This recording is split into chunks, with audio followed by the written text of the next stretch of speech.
Hola, pues para complementar la información que la compañerita Marisol ha dado acerca de este tema, vamos a hablar un poco sobre las características de este tipo de gobiernos populistas.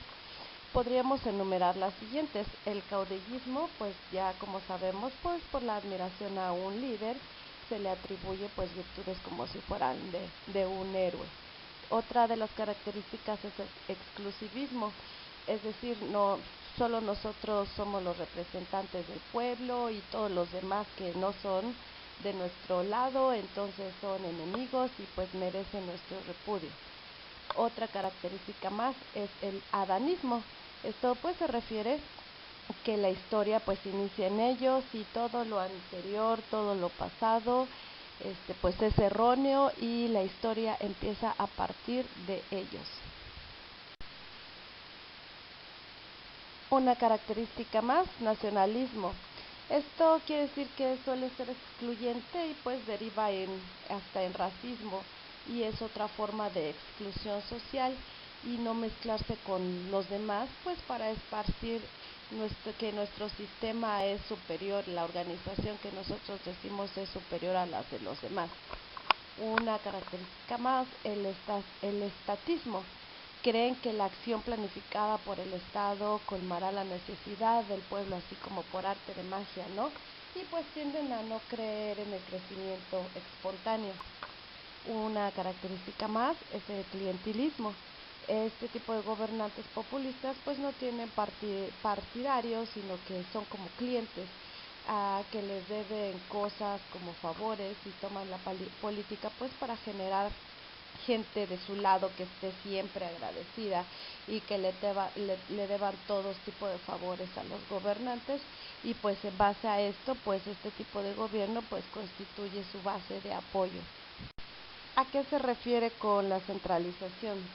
Pues de todos los poderes, ya saben, pues con el tipo de caudillismo, pues controla el sistema judicial y el legislativo, o por lo menos pues trata de hacerlo y pues toda la separación de poderes es ignorada, pues los funcionarios no están al servicio de la sociedad, sino de los populistas, pues quienes son los que controlan y manipulan toda la economía. Otra característica más es el doble lenguaje.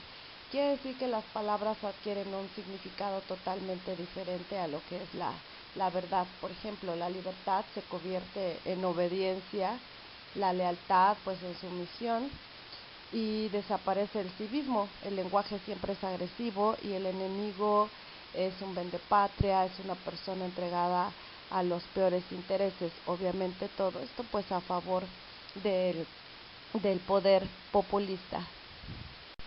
Algunos de los episodios populistas en la historia de México, podemos comentar que una cierta adulteración de la democracia ocurrió por algunos caminos distintos al populismo. Terminaba la era de los caudillos y pues comenzaba la de las instituciones. Se había proclamado Calles, el presidente Elías Calles, en el 28. Estas instituciones fueron las del PRI, recordemos en aquellos tiempos. Y pues aunque se mantuvo el país en un estado de adolescencia política y bastardeó la práctica de la democracia, pues impidió algunos liderazgos populistas. A partir de entonces, pues tuvimos algunos episodios populistas, pero no propiamente gobiernos populistas. Digamos que de ahí inició todo.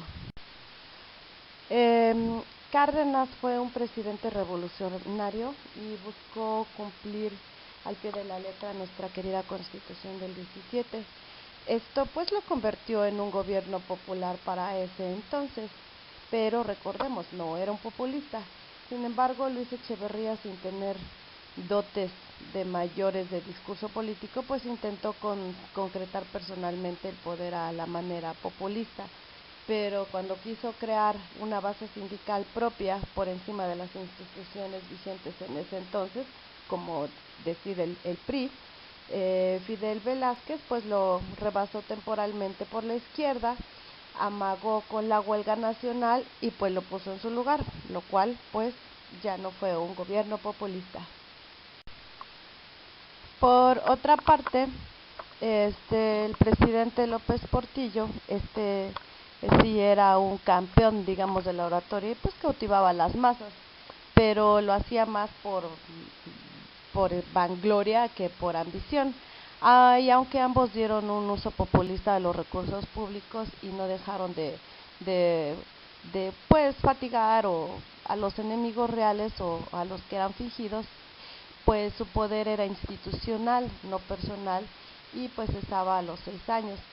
Y después viene hace casi ya 20 años, liquidando el sistema que imperó por casi 70 años. Recordemos que fue el de derecha, que fue el PRI. Apareció el líder social Andrés Manuel López Obrador, que pues desde el cargo de jefe de gobierno del Distrito Federal y más tarde con su campaña presidencial siguió el libreto de populista. Ahora bien, hablemos un poquito sobre la diferencia entre la política democrática y la política populista.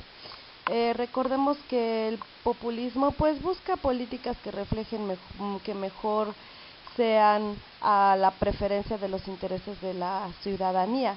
Lo que hacen las instituciones representativas pues está en manos de individuos o de partidos pues que en realidad dizque representan a la gente pues de una forma muy leve. El populismo pues casi nunca desemboca o termina en leyes o instituciones a través de las cuales se otorgue el poder a la gente pues para que estos sean quienes se gobiernan directa y sustancialmente. Eso no pasa.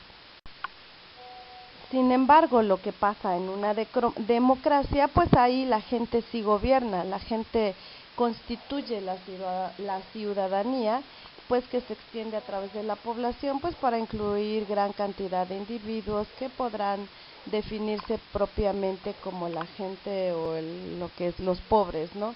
Y pues este tipo de gente o nosotros digamos gobernamos pues a través de las asambleas legislativas, a través de magistraturas, a través de cortes políticas compuestas de grandes subgrupos de ciudadanos que nosotros elegimos al azar o por medio de la votación. Hablemos un poquito sobre la democracia y en relación con los tipos de gobierno populista.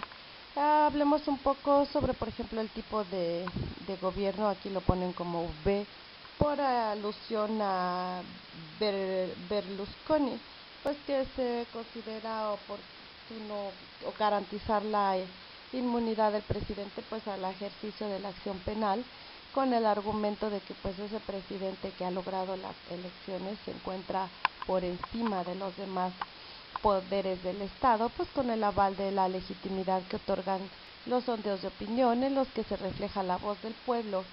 El líder no duda en hacer ostentación de sus credenciales demócratas y anuncia en la sede oportuna ante micrófonos, cámaras de televisión, pues promoviendo así de una forma constitucional que se convierta en ese país en una verdadera democracia. El desafío para quienes siguen confiando en las virtudes de este tipo de método democrático pues está en conquistar el apoyo de los electores sin recurrir a los métodos de hacer política de sus adversarios. En este, como en otros casos, el fin no justifica los medios. La disputa por ocupar el espacio electoral más sensible a las derivas populistas pues no justifica el recurso de los métodos o los argumentos o los lenguajes de los que se sirven los adversarios de la democracia. El demócrata que caiga en esta tentación pues está perdido. En su terreno los populistas siempre van a ganar la partida. Sobre los sexenios populistas en México. Recordemos que por ahí de 1970, llega a la presidencia Luis Echeverría y pues con él empieza una época diferente en la historia del país. Ahí ocurren dos circunstancias desfavorables, pues la economía no iba por buen camino y el gobierno ya era visto como una entidad autoritaria que requería ser democratizada. Y entonces Echeverría termina su presidencia en una crisis económica en el 76 y con esto se obliga a una gran devaluación del peso mexicano. Al término de esa administración, pues el siguiente presidente que viene, José López Portillo, pues tiende a una crisis aún más grave, pues la deuda externa, el gobierno ya no tiene dinero, el peso ya devaluado, pero se vuelve a devaluar. Entonces, por supuesto, pues no se tiene recuerdos agradables de estos dos presidentes, a los que se han estudiado en esa época, pues generalmente se ve cómo dejaron la economía mexicana con grandes daños y una deuda de fuertes consecuencias futuras que aún en la actualidad pues las estamos pagando. Después de analizar qué es el populismo, sus elementos y cómo se ha vivido en México, nos lleva a ciertas conclusiones. La primera sería que los populistas tienen la virtud de denunciar sistemas políticos dañados, lo cual es de agradecer y obliga a abrir, acomodar y a modernizar las instituciones democráticas. Al ser capaces de movilizar a los apáticos, abren cauces institucionales a los antes excluidos, les permite intervenir en la toma de decisiones colectivas. Es desde este punto de vista vigorizante de la política. Pero no hay que equivocarse. Aunque los dirigentes populistas se proclamen antipolíticos y exijan que el poder, hoy en manos de políticos profesionales, retornen al pueblo, ellos también son políticos, quieren gobernar, quieren el poder, y cuando llegan a él les molesta los obstáculos. No son de un agrado ni de la división ni el control mutuo entre poderes, propio de las democracias liberales, ni la existencia de una oposición crítica, ni el que su mandato se termine a fecha fija. Su lógica es la verdad, impecable. Si el poder es ahora del pueblo, ¿por qué limitarlo? ¿Quién y en nombre de qué puede oponerse a la voluntad del pueblo? Es decir, que su vínculo privilegiado con el pueblo exige eliminar todo límite a su capacidad de acción, la cual abre un peligroso camino hacia la tiranía. Por otra parte, al no establecer ni reconocer normas, tienden a recurrir a la acción directa, lo que suele significar prácticas coactivas contra los discrepantes, movimientos políticos que carecen de programa y no cuidan las instituciones que se han formado a través de los años.